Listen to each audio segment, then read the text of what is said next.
जांजगीर चांपा जिला के बलौदा ब्लॉक कांग्रेस अध्यक्ष संगीता सोनी सुभाष चंद्र बोस के प्रतिमा में माल्यार्पण करके करीस नमन। बलौदा ब्लॉक में पहली बार महिला कांग्रेस के नेतृत्व में सुभाष चंद्र बोस के 23 जनवरी के 125वीं जयंती हर्षोल्लास के साथ मनाई गई। महिला के टोली मन सुभाष चंद्र बोस के प्रतिमा में माल्यार्पण कर पूजा अर्चना करीन। ब्लॉक कांग्रेस अध्यक्ष कहिस नेताजी के पूरा जीवन एक रोचक और प्रेरणादायक है, जेला हिंदुस्तान कभू नहीं भूल सके।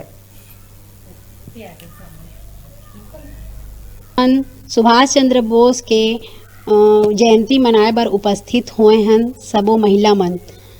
आज 23 जनवरी के हमन महिला मन सब जन मिल के एक छोटे से रूप में सुभाष चंद्र बोस जी के जयंती मनात हन, उपस्थित हुए हन।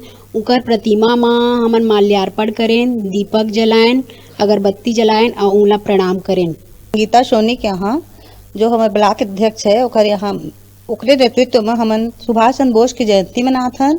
और इतना दिन से सब पुरुष मन मनाते रहे, लेकिन आज हम सब महिला मन सब ठान लिए हैं कि हमन भी हर साल सुभाष चंद्र बोस के जयंती मनाबो और उनकर जो पराक्रम है ओला हमन सब एक दूसरे ला बतात जाबो।